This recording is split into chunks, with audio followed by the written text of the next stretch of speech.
মানুষ আপনাকে যত বেশি আঘাত দিবে আপনি তত বেশি চুপ থাকবেন। মনে রাখবেন, জালিমের জুলুম একদিন শেষ হবে।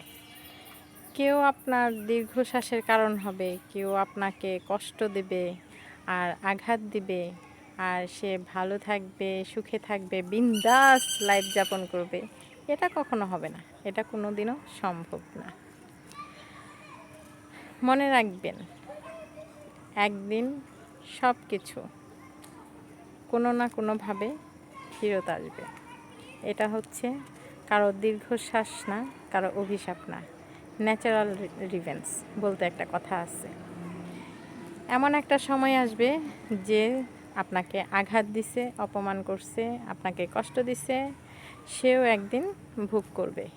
এটা কিন্তু পৃথিবীর নিয়ম, এটা কারো অভিশাপ বা না, এটা পৃথিবীর নিয়মই। আপনি যার সাথে যেমন ব্যবহার করবেন আপনার সাথেও ঠিক তেমনটাই আসবে, 2 দিন আগে বা পরে।